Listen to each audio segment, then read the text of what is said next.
Assalamualaikum warahmatullahi wabarakatuh. Alhamdulillah wassalatu wassalamu ala rasulillah. La hawla wa la quwwata illa billah. Ashhadu an la ilaha illallah wahdahu la syarika lah. Wa ashhadu anna muhammadan abduhu wa rasuluhu la nabiyya wa la rasulahu ba'dah. Allahumma salli ala sayyidina Muhammad wa ala alihi wa ashabihi wa man tabi'ahum bi ihsanin ila yaumiddin. Usikum wa iyaya nafsi bitaqwallah faqad fazal muttaqun. Ya ayyuhalladzina amanu taqullah ittaqullaha haqqa tuqatihi wala tamutunna illa wa antum muslimun. Tidak ada yang pantas keluar dari lisan kita kecuali kita bersyukur kepada Allah Subhanahu wa taala atas limpahan karunia nikmat yang telah Allah berikan kepada kita semua dengan mengucapkan alhamdulillah. Segala puji hanya milik Allah Subhanahu wa ta'ala. Karena kalau bukan karena nikmat dari Allah, kesempatan yang Allah berikan, maka kita tidak akan bisa melaksanakan apa yang telah diperintahkan olehnya dan menjauhi apa yang dilarang oleh Allah Subhanahu wa ta'ala. Salawat dan salam semoga tercurah limpahkan kepada Nabi kita Muhammad sallallahu alaihi wasallam, para keluarganya, para sahabat, para tabi'in, para tabi'ut tabi'in, dan semua orang-orang yang selalu istiqomah memegang sunnah Nabi kita Muhammad sallallahu alaihi wasallam. Bapak dan ibu yang dimuliakan Allah Subhanahu wa ta'ala, ibu-ibu pada sehat bu? Bapak-bapak sehat pak? Alhamdulillah semuanya pada sehat. Mudah-mudahan kesehatan yang Allah berikan kepada kita itu bisa kita gunakan untuk banyak beribadah, banyak menyembah Allah Subhanahu wa ta'ala. Bapak dan ibu yang dimuliakan Allah Subhanahu wa ta'ala, pada kesempatan kali ini kita akan melanjutkan kajian kita membahas surat Al-Baqarah, dan alhamdulillah pada kesempatan yang lalu kita sudah sampai di ayat berkenaan dengan keimanan kita kepada yang gaib, ya. Alladzina yu'minuna bil ghaibi wa yuqimuna sholata wa mimma razaqnahum yunfiqun. Pada kesempatan kali ini kita akan membahas di ayat yang keempat, yang mana Allah Subhanahu wa ta'ala menyebutkan walladzina yu'minuna bima unzila ilaika wa ma unzila min qablik wa bil akhirati hum yuqinun. Insyaallah kita akan membahas dua ayat dengan ayat setelahnya, ayat yang kelima, ulaika ala hudam mir rabbihim wa ulaika humul muflihun. Walladzina yu'minuna, adapun orang-orang yang beriman, mereka adalah orang-orang yang beriman bima unzila ilaika, dengan apa yang telah diturunkan Allah atau yang telah diturunkan kepadamu, wa ma unzila min qablika, dan apa yang telah diturunkan sebelum kamu, wabil akhirati hum yuqinun, dan mereka adalah orang-orang yang yakin percaya atau membenarkan hari akhir. Jadi poinnya di ayat yang keempat ini ada 3 poin. Pertama adalah beriman dengan apa yang telah diturunkan oleh Allah kepada Nabi Muhammad. Maksudnya apa? Yaitu beriman kepada Al-Quran, ya, beriman kepada Al-Quranul Karim. Karena Al-Quran itu Allah turunkan agar menjadi pedoman dan petunjuk di dalam kehidupan kita. Itu fungsi Al-Quran. Satu, jadi pedoman, jadi pegangan, biar kita tidak tersesat, dan jadi petunjuk, biar kita tahu arah mau kemana. Contoh misalkan Bapak dan Ibu, kita mau melakukan safar atau perjalanan ke Jakarta. Kita akan menemui seseorang di Jakarta. Kira-kira perlu nggak yang namanya alamat? Perlu nggak, Pak? Pasti perlu. Jakartanya Jakarta mana, jalannya jalan apa, nomornya nomor berapa, kemudian kalau ada nomor HP-nya, nomor WA-nya berapa, ya.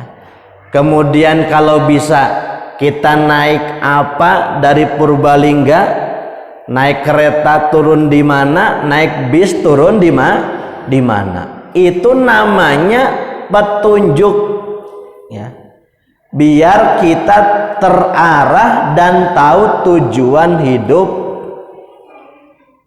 Dan ketika kita tahu tujuan hidup, maka kita akan mengetahui tujuannya mau kemana. Tapi kalau seseorang mau datang ke Jakarta bertemu dengan temannya atau saudaranya, dan dia tidak mempunyai alamat, nomor HP tidak ada, ya, nomor rumah tidak ada, alamat rumah tidak ada, kira-kira bisa nyampe nggak, Pak?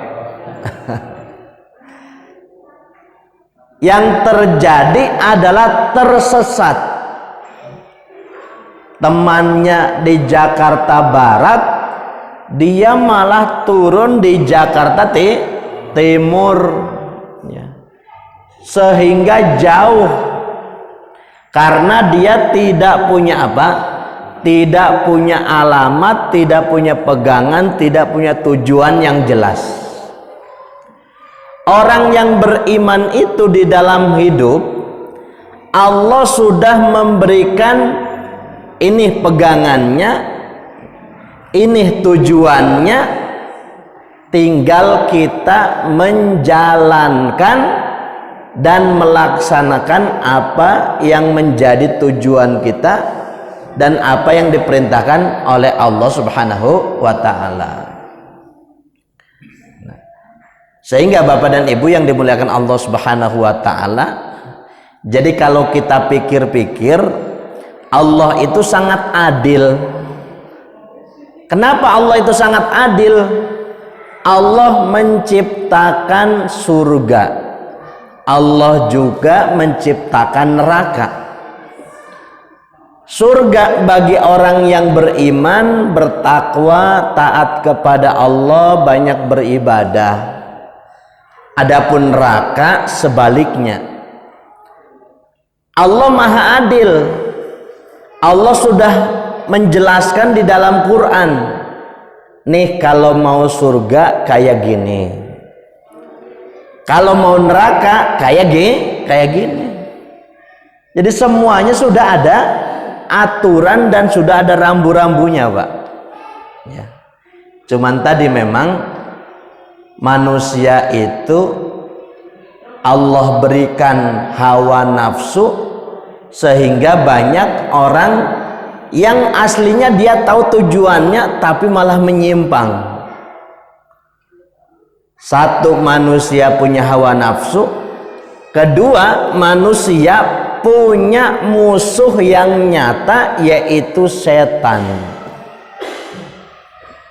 Dan itu semua menjadi apa? Menjadi ujian buat kita. Bapak-bapak heran nggak Pak?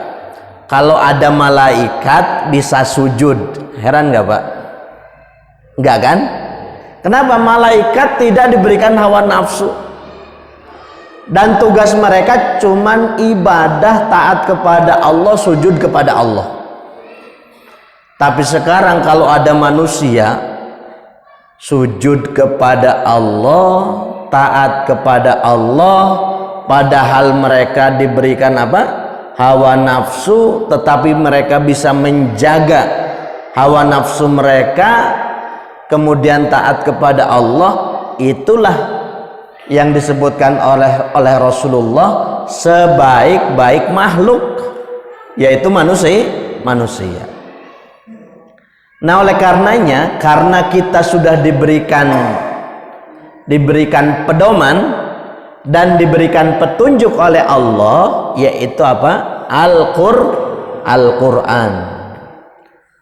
Al-Qur'an diambil dari kata qoro'a, artinya membaca.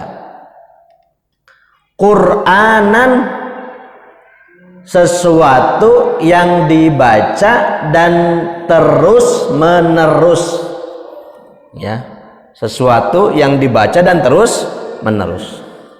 Rahman berarti sifat kasih sayang Allah yang terus menerus.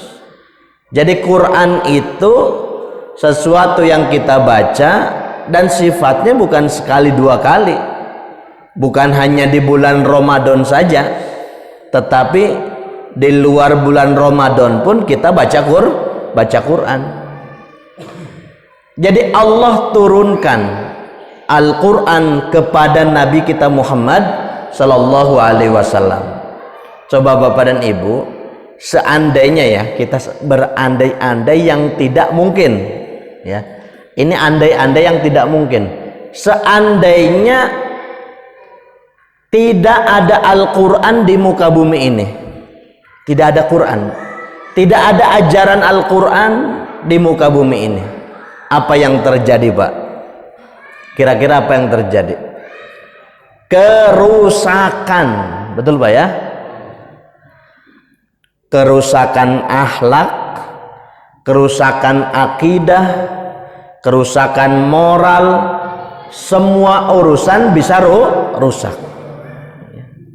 Adanya Quran itu untuk mengarahkan, ini akhlak manusia seperti ini moral manusia harus seperti ini akidah manusia harus seperti ini. Ya. Coba kita lihat di Barat yang tidak kenal Al-Quran, bagaimana mereka terbiasa yang namanya kumpul kebo. Di Limbangan kumpul kebo namanya Pak ya. Jadi laki-laki dan perempuan bareng satu rumah padahal belum menikah. Ya. Di Eropa, di Amerika, mereka terbiasa sebelum nikah udah bareng dulu 3 bulan 4 bulan. Kalau nanti cocok lanjut, kalau nggak cocok tidak lanjut. Apakah satu laki-laki satu perempuan di dalam satu rumah itu cuman pandang memandang Pak? Mungkin nggak Pak? Hah? Perempuan dengan laki-laki satu rumah belum menikah, apakah cuman pandang memandang saja? Kan nggak mungkin Pak ya. Pasti melakukan sesuatu, ya, sesuatu hal. Kenapa bisa seperti itu? Karena mereka tidak punya rambu-rambu, tidak punya pedoman, ya, tidak punya pedoman. Sedangkan kita orang Islam punya pedoman. punya petunjuk, dan bahkan dijelaskan dan dilengkapi lagi dengan hadis Rasulullah Shallallahu Alaihi Wasallam. Hadis Rasulullah itu kan sangat banyak sekali, dari urusan yang paling besar sampai urusan yang paling kecil. Itu semuanya sudah dijelaskan oleh Nabi kita Muhammad Shallallahu Alaihi Wasallam.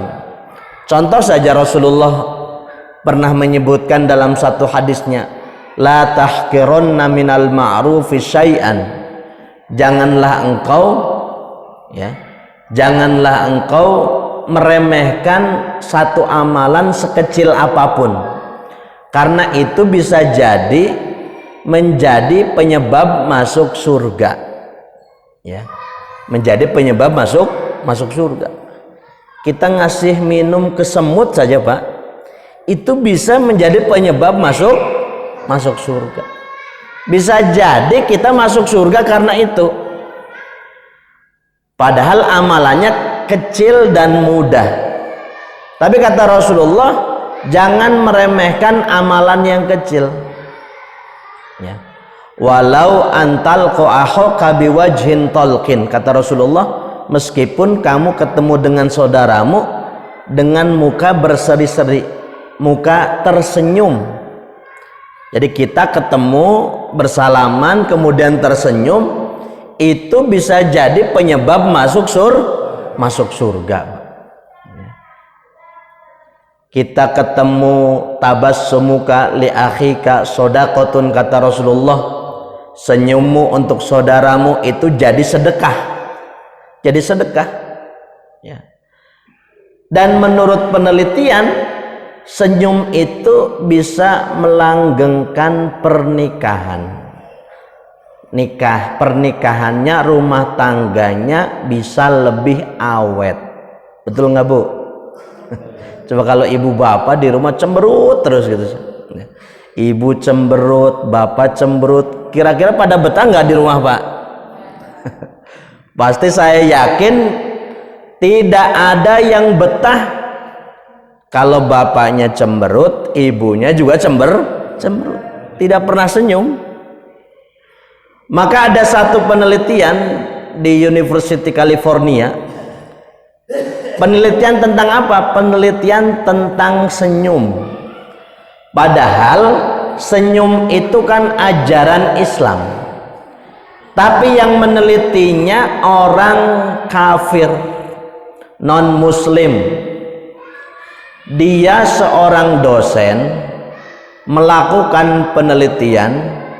Penelitiannya adalah dia mengambil foto-foto yang ada di kampusnya dari beberapa tahun ke belakang. Dia kumpulkan itu gambar atau foto murid-muridnya dulu yang sudah lulus, bahkan mereka sudah bekerja, sudah berkeluarga. Dia teliti satu-satu menurut instingnya dia. Ini anak yang ketika difoto senyumnya tulus, kalau bahasa kitanya mungkin senyumnya ikhlas, penuh dengan kebahagiaan, senyum penuh dengan kebahagiaan dari hatinya. Dia teliti beberapa anak itu yang senyumnya dari hati, ya, dan senyumnya tulus. Setelah dia mendapatkan foto atau gambar-gambar anak-anak tersebut dan membandingkan dengan anak-anak ketika difoto dalam keadaan cemberut, tidak mau senyum, dia bandingkan dengan kondisi rumah tangganya ketika itu. Ternyata hasil penelitian dia, anak-anak yang difoto waktu dia kuliah atau waktu dia belajar penuh dengan kebahagiaan dan penuh dengan kebahagiaan dari hatinya, itu rumah tangganya pada awet, ya, rumah tangganya pada awet itu. Sedangkan anak-anak yang suka cemberut, anak-anak yang mungkin jarang senyum, itu rumah tangganya banyak yang tidak langgeng, tidak awet. Maka dia menyimpulkan dari foto yang begitu banyak dia teliti, dia menyimpulkan bahwasannya senyum itu bisa membahagiakan rumah tangga kita. Betul, Bu? Nah, nanti ya pulang dari sini Bapak Ibu senyum, apa Pak? Senyum, tapi jangan senyum terus. Dikira kesambet habis pengajian Ustadz Alfan ini. Jadi pulang ke rumah senyum, ibu lihat bapak senyum, ya, bapak lihat ibu senyum. Insya Allah akan ada lebih kebahagiaan ketika kita banyak senyum dibandingkan kita setiap hari cemberut terus. Ibu-ibu, saya mau tanya nih, kira-kira kalau cemberut ibu-ibu kenapa sih? Penyebabnya apa?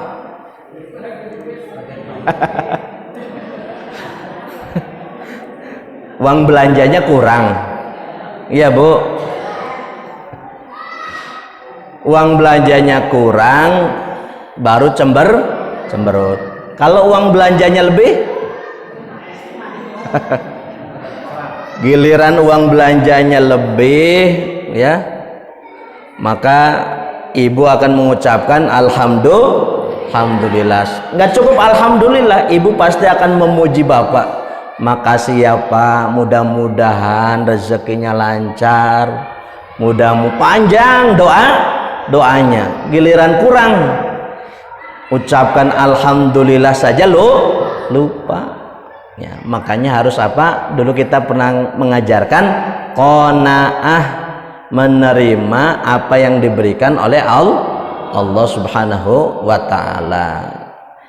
Nah, jadi satu sisi saja ajaran Islam dari yang paling kecil yaitu senyum, ya, dari yang paling kecil yaitu senyum, itu akan menjadikan kita menjadi orang yang bahagia, ya. Bisa nggak Bu, ketika suami ngasih uang belanja tapi mungkin nggak apa, atau mungkin kurang uang belanjanya, terus ibu senyum, bisa nggak Bu? Bisa apa nggak bisa Bu? Bisa, ya, tapi jangan terpaksa, karena senyum yang terpaksa dengan senyum yang tulus dari hati itu berbeda. Nah, jadi ajaran Islam, ya, sudah ada pedomannya, sudah ada rambu-rambunya, sudah ada aturannya. Dari yang paling terkecil pun manfaatnya sangat besar. Contoh tadi senyum, ya, tidak hanya melanggengkan rumah tangga, membuat kita bahagia, tetapi senyum juga menjadikan kita, ya, katanya awet muda. Ini bapak-bapak awet muda nih Pak, ya, apa awet tua? Nah, jadi bapak dan ibu yang dimuliakan Allah Subhanahu wa ta'ala, Al-Quran itu Allah turunkan. Kalau seandainya tidak ada Al-Quran, maka kita seperti binatang, ya, seenaknya hidup, tidak ada aturan, ya, itu seperti binatang. Nah, oleh karenanya Allah turunkan Al-Quranul Karim selama 23 tahun, ya, 23 tahun. Jadi Allah menurunkan Al-Quran itu bukan sekaligus 30 juz kemudian datang kepada Nabi Muhammad, bukan. Tetapi Al-Quran itu diturunkan secara berangsur-angsur, sedikit demi sedikit. Tujuannya apa? Linusabbitu bihi fuadak, untuk menguatkan hati, untuk menguatkan hati para sahabat. Itu fungsinya Quran diturunkan secara berangsur-angsur. Kalau Al-Quran itu diturunkan 30 juz satu kali, maka sudah bisa dipastikan bisa jadi banyak orang yang tidak mau beriman kepada Allah dan Nabi kita Muhammad Sallallahu Alaihi Wasallam. Sehingga Quran diturunkan berangsur-angsur, sedikit demi sedikit menguatkan hati umat Islam. Di samping itu, Quran diturunkan secara berangsur-angsur untuk apa? Untuk memudahkan hafalan. Memudahkan apa, Pak? Dihafal. Kalau langsung 30 juz itu berat. Karena Quran itu pada awalnya adalah berupa hafalan, bukan berupa tulisan. Nah, Bapak dan Ibu yang dimuliakan Allah Subhanahu wa taala, nah insya Allah kita sebentar lagi masuk bulan Ramadan, yang para ulama menyebutkan bulan Ramadan disebut dengan Syahrul Quran, bulannya Al-Quran. Kenapa disebut Syahrul Quran? Karena di bulan Ramadan itulah Al-Quran diturunkan oleh Allah Subhanahu wa ta'ala, dan Nabi Muhammad mengulang hafalan Quran 30 juz, menyetorkan kepada malaikat Jibril itu di bulan Ramadan, ya, di bulan Ramadan. Maka yang paling minimal di bulan Ramadan itu banyak baca Quran, itu minimal, amal minimal, Pak. Banyak baca Quran. Minimalnya, ya, ini yang mungkin yang paling rendah gitu, Pak. 1 kali hatam minimalnya. Ibu-ibu biasanya berapa kali, Bu? 3 kali, 4 kali, 5 kali, 1 kali. Alhamdulillah, itu bagus, Bu, ya. 1 kali sudah bagus, ya. Berarti kalau 1 kali kita khatam Quran di bulan Ramadan, berarti 1 hari satu juz. Tapi saya nggak menyarankan, karena biasanya apa? Kalau sudah 25 ke atas, ibu-ibu pada lupa baca Quran. Ngurusin apa? Nastar.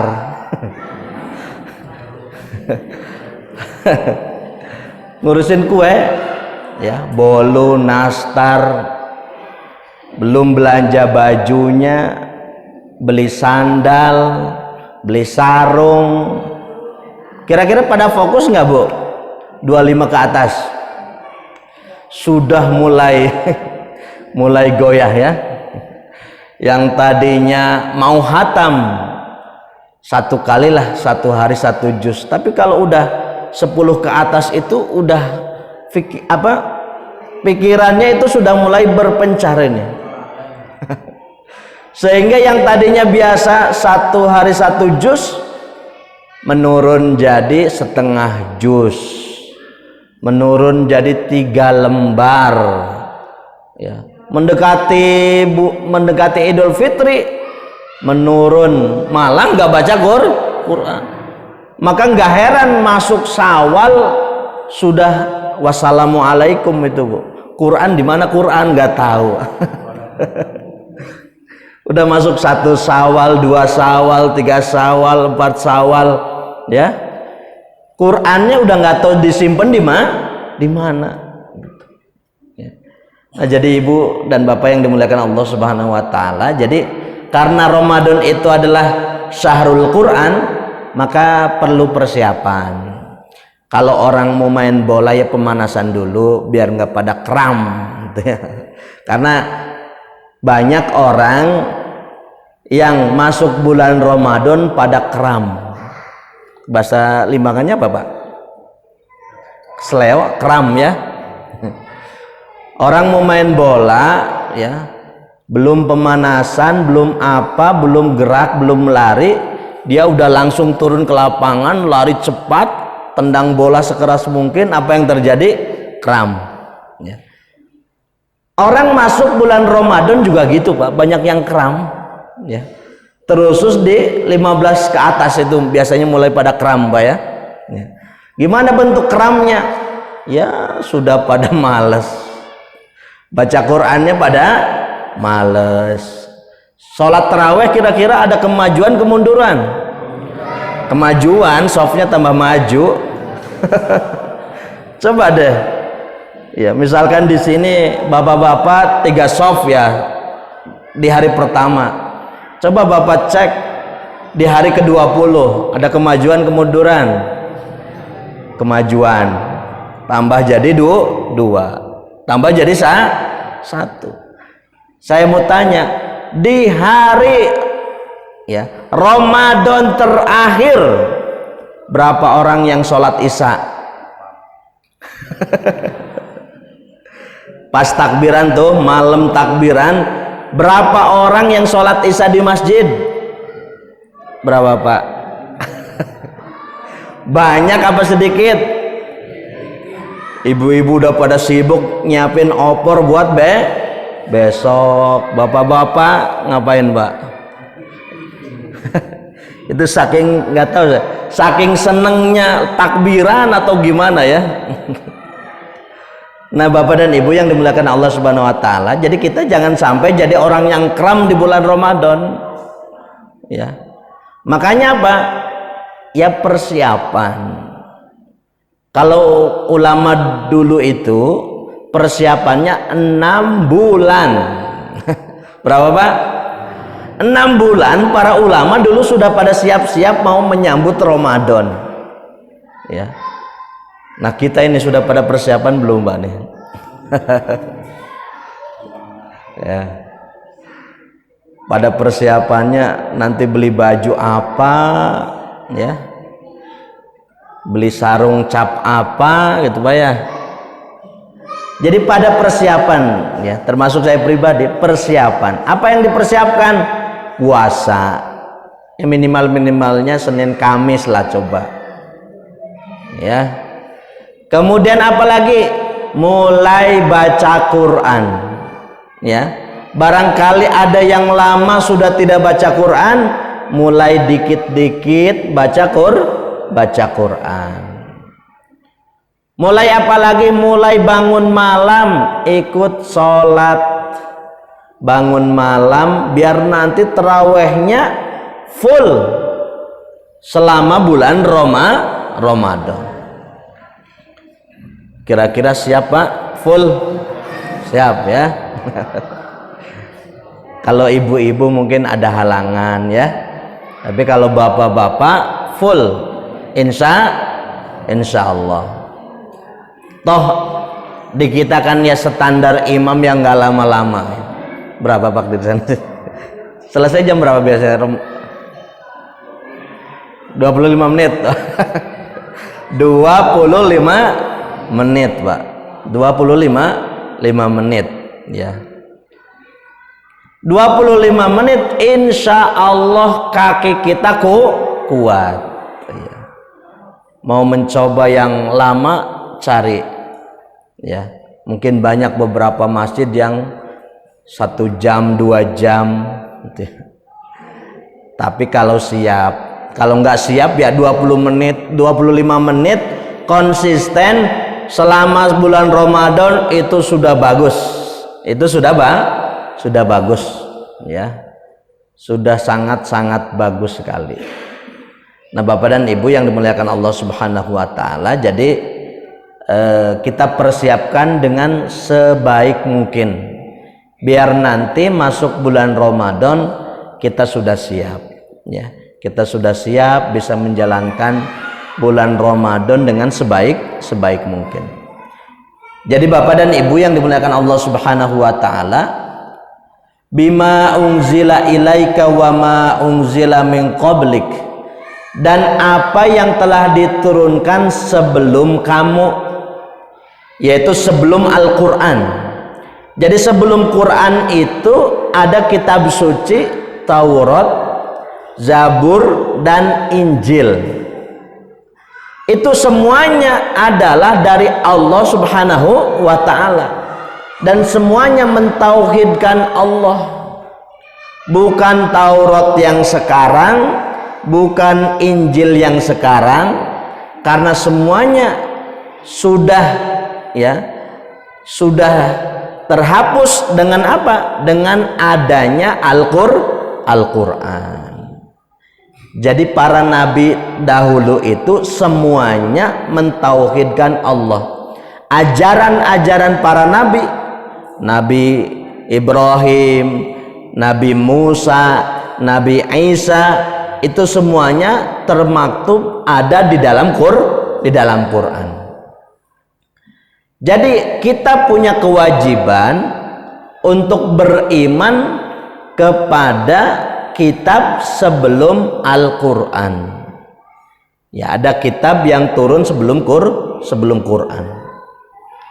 Wabil akhirati hum yuqinun, dan mereka adalah orang-orang yang yakin terhadap urusan akhirat.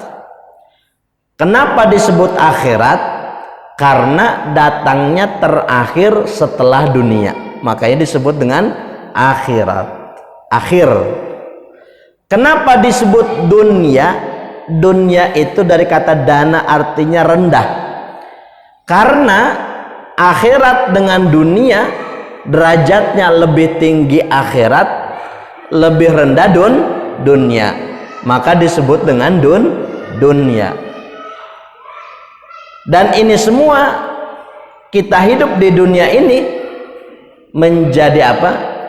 Menjadi jembatan. Dunia ini menjadi jembatan untuk menuju akhirat.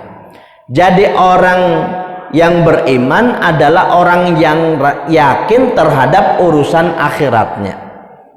Ya, semuanya kita nanti akan mengalami atau dibangkitkan oleh Allah di akhirat, dan akan mempertanggungjawabkan semua urusan kita. Makanya kata Rasulullah, nafsi nafsi, sendiri-sendiri kata Rasulullah. Ada kalanya kita akan mempertanggungjawabkan sendiri-sendiri. Kita kan punya anak soleh, ada kalanya anak soleh bisa membantu kita, tapi ada kalanya pada saat itu kita akan mempertanggungjawabkan di hadapan Allah sendiri-sendiri. Jangankan orang lain, kita di dunia ini kalau punya kesusahan bisa minta bantuan tetangga atau saudara.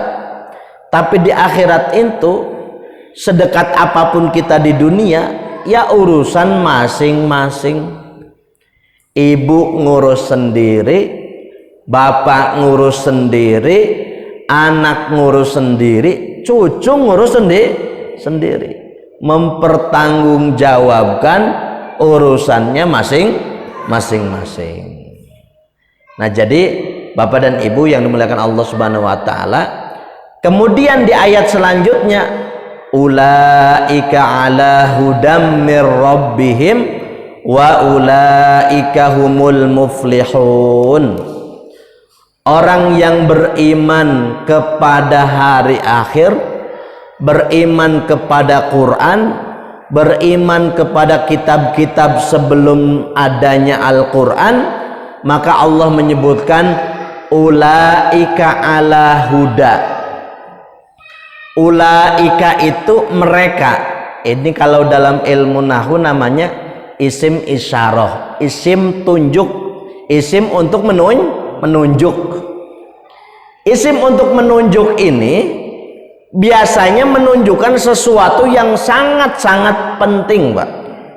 Ya, sangat-sangat penting. Seperti ini, ulaika ala huda. Ya. Mereka itu adalah orang-orang yang berada di atas hidayah.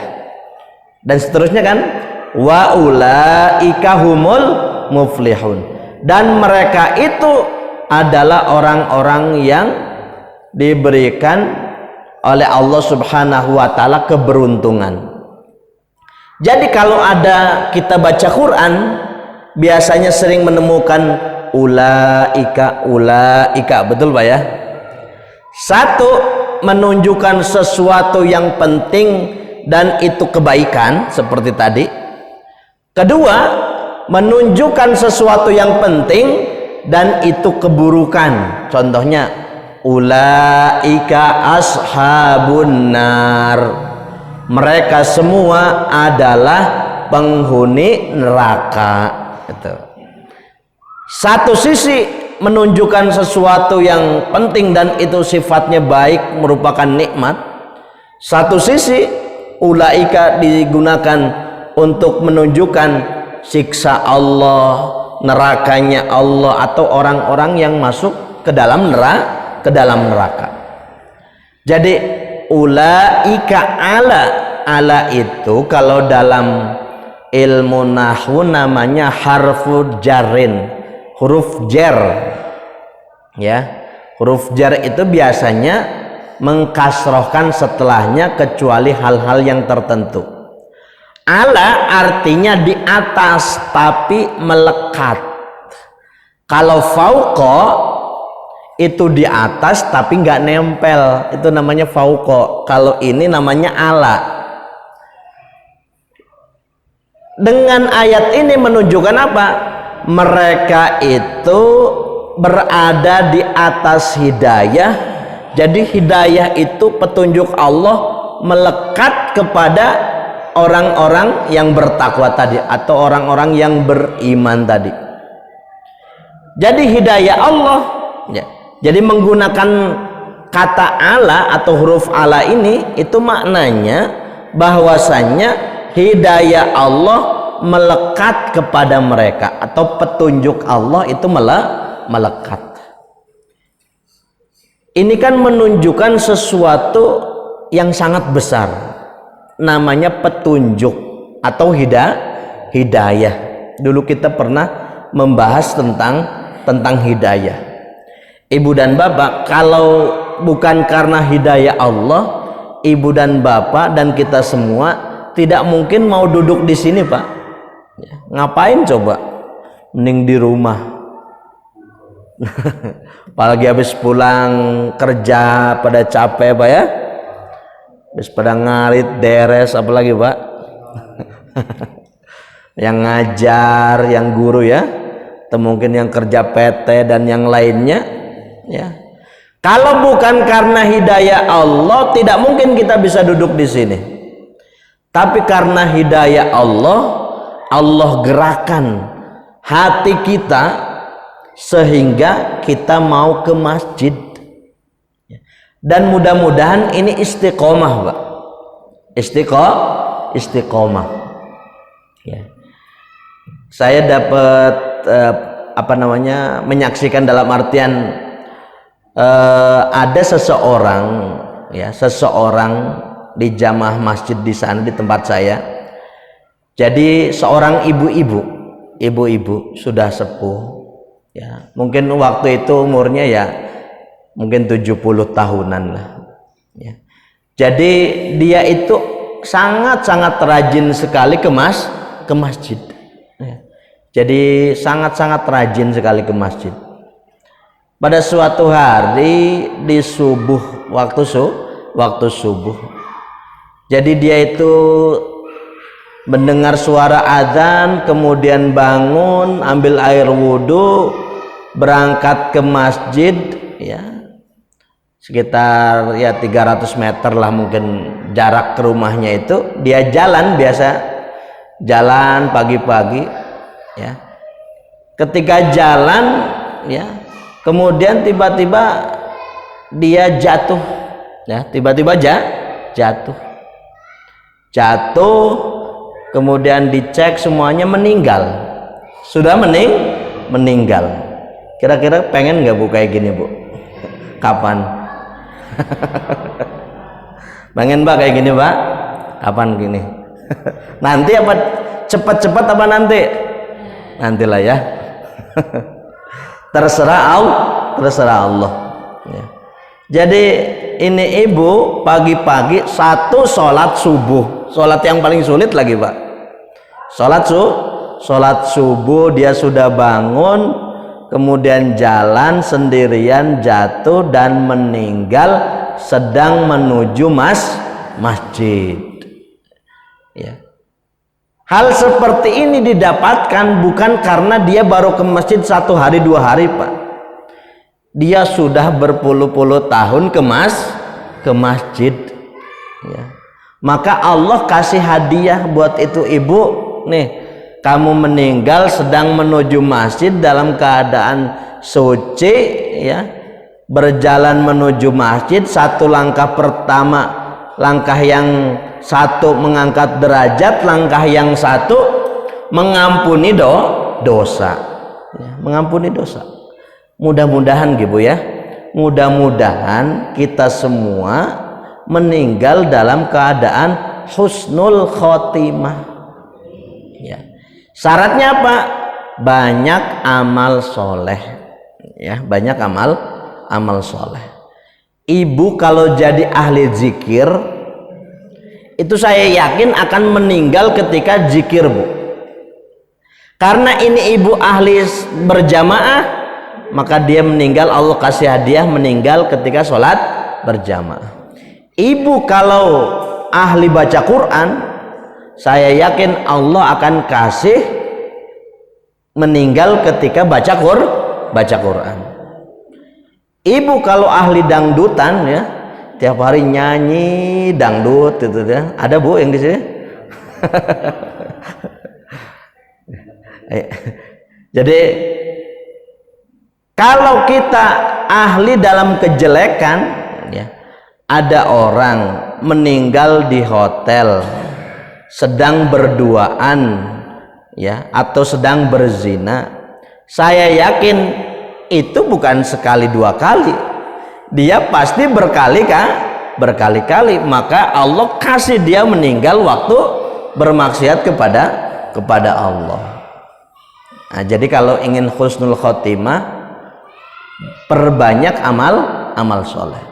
Jadi ulaika ala hudam mir rabbihim, mereka itu adalah orang-orang yang melekat dengan petunjuk Allah.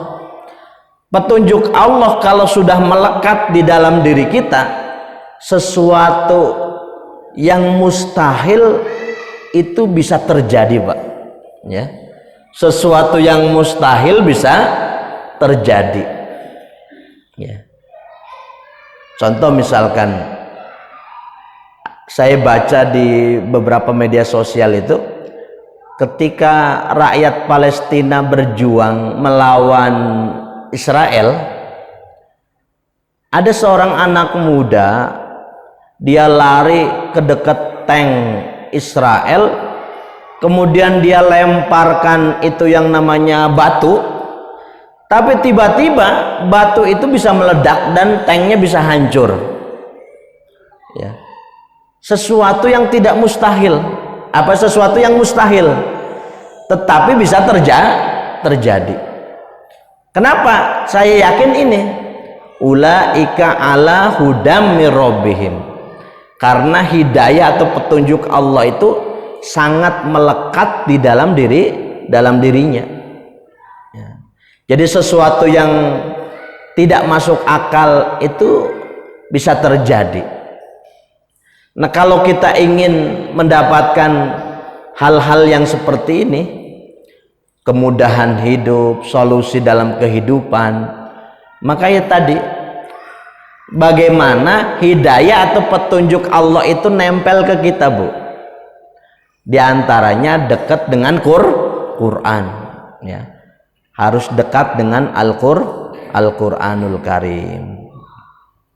Wa ulaika humul muflihun, dan mereka adalah orang-orang yang beruntung, orang yang sukses atau orang yang beruntung.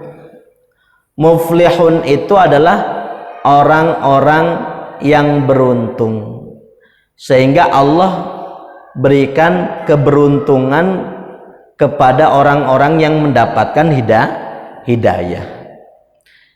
Jadi keberuntungan atau kesuksesan itu ya ini, orang yang diberikan hidayah oleh Allah Subhanahu wa taala. Hidayah dengan harta, misalkan dengan uang 1 miliar, itu lebih penting mana, Pak? Kira-kira hidayah dengan uang 1 miliar. Penting hidayah. Ya. Uang itu bisa dicari, tetapi hidayah itu kita mau mencari kemanapun, kalau Allah tidak kasih, nggak mungkin bisa. Ya. Kita cari, Allah kasih. Makanya hidayah itu sangat-sangat bernilai dan sangat-sangat penting sekali.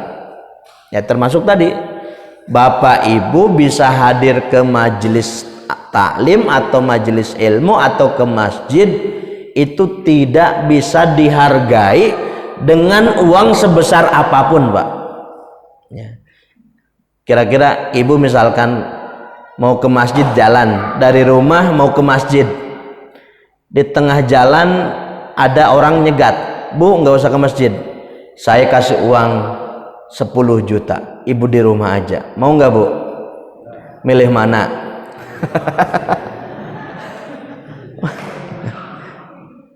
Ibu sudah semangat mau sholat isya atau sholat maghrib, mau taklim ya, ba'da isya, di tengah jalan ada orang stop, tidak usah ke masjid, saya kasih uang 10 juta, ibu di rumah saja. Ibu bilang apa? Alhamdulillah, itu ya. Buat bayar hutang. Kira-kira milih uang 10 juta apa berangkat ke masjid, Bu? Dua-duanya.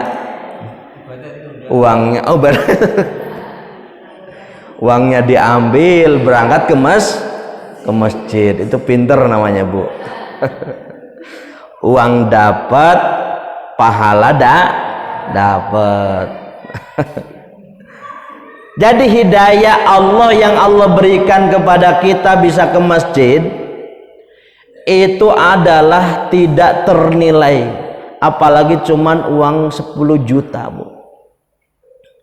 Banyak orang kaya punya duit, mobil bagus, rumah bagus, belum bisa datang ke masjid. Saya sering bilang itu namanya stroke ringan. Stroke apa, Bu? Banyak nggak yang stroke ringan di Limbangan nih? Astaga. Tapi nggak usah ngomong gitu ya, Bu ya. Cukup kita aja di masjid. Jadi itu namanya stroke ringan. Ya. Kalau stroke parah itu dia sudah tidak bisa apa-apa, kerjaannya cuman di rumah, namanya stroke parah. Ya. Jadi orang yang belum mau ke masjid, ya, berarti dia belum mendapatkan hidayah. Kira-kira ini tugas siapa? Tugas siapa, Pak? Ya, tugasnya Pak Ustadz lah. Tugas kita bersama. Berarti apa? Anaknya, ibu-ibu, suaminya ada yang di rumah, ajak ke masjid kalau ada yang masih di rumah. Bapak-bapak, istrinya ada yang di rumah. Oh, di sini semua. Ajak ke masjid, tetangga ajak ke masjid dengan baik. Catatannya dengan baik. Jadi kita pun yang sudah mau ke masjid jangan sombong. Tetangga nanya mau kemana, Bu? Ya pengajian lah. Emangnya kamu nggak pengajian? Itu namanya sombong, tidak boleh. Ya diajak dengan sebaik mungkin. Saya punya jamaah pengajian ibu-ibu di Kemeranjen. Jadi jamaah ibu-ibu udah ada yang 70 tahun, 60 tahun, 50 tahun, campur itu. Campur. Jadi setiap tahun itu buat surat. Suratnya apa? Di pengajian pertama biasanya di bulan Syawal ibu-ibu buat surat. Semua ibu-ibu yang ada di desa itu dikasih surat. Surat apa? Surat undangan pengajian atau majelis taklim. Di hari pertama pembagian sembako. Pembagian apa? Minyak, tepung, dan semuanya ada lah, telur dan yang lainnya ada. Ya, biasanya saya ngisi. Ya. Alhamdulillah di hari pertama banyak, Pak. Tapi bulan selanjutnya hilang. Selanjutnya hilang lagi. Selanjutnya nggak pada kemana itu ibu-ibu. Kayaknya harus dikasih sembako terus ya Pak ya. Tapi nggak apa-apa kalau ada dananya. Tapi ya jangan kita mau ngaji mau sholat karena ingin dapat sembako. Nanti nawaitu sembako gitu kan. Sholatnya nawaitu bukan usoli tapi nawaitu sembako. Nah, jadi Bapak dan Ibu yang dimuliakan Allah Subhanahu wa taala, jadi itu semua jadi tugas kita bersama. Minimalnya keluarga. Ya, minimalnya keluarga, ajak keluarga untuk sholat berjamaah, majelis taklim, majelis ilmu. Insya Allah hidup kita berkah. Ya. Jadi jangan malah heran, itu kan ada ibu-ibu di televisi ya. Saya heran katanya ibu-ibu suka pengajian. Ibu-ibu yang suka doyan pengajian, itu anaknya kemanain katanya. Ibu-ibu kalau pengajian anaknya kemana? Kalau orang suka pengajian kan nggak bingung Bu ya. Kadang mungkin dibawa ke pengajian kan nggak apa-apa. Terus pengajian kan nggak nyampe 5 jam ya, 1 jam saja sudah cukup ya. Jadi Bapak dan Ibu yang dimuliakan Allah Subhanahu wa taala, mudah-mudahan kita semua selalu diberikan keberkahan di dalam kehidupan kita. Jadi ini adalah orang-orang yang diberikan hidayah atau hidayah itu melekat pada dirinya. Kalau hidayah atau petunjuk sudah melekat ya, seperti kita tadi bersafar ke Jakarta, kalau semua sudah lengkap, maka kita akan mudah untuk mendapatkan alamat dan bisa bertemu dengan secepat mungkin. Kalau hidayahnya sudah melekat. Tapi kalau petunjuknya itu tidak melekat, mungkin alamatnya itu tidak lengkap, nomornya salah, maka agak sulit kita untuk menjadi orang-orang yang beruntung, yaitu masuk ke dalam surganya Allah Subhanahu wa taala. Oleh karena itu banyak berdoa dan ikhtiar, mudah-mudahan kita semua selalu diberikan kemudahan dalam segala urusan kita. Nah, ini jadi Bapak dan Ibu 2 ayat di dalam surat Al-Baqarah, walladzina yu'minuna bima unzila ilaika wa ma unzila min qablik wabil akhirati hum yuqinun ulaika ala hudam mir rabbihim wa ulaika humul muflihun. Mudah-mudahan 2 ayat ini menjadi modal kita atau menjadi motivasi kita untuk banyak beribadah kepada Allah. Mungkin cukup sekian untuk kajian pada kesempatan kali ini. Mudah-mudahan ada manfaatnya. Mohon maaf apabila ada kesalahan. Assalamualaikum warahmatullahi wabarakatuh.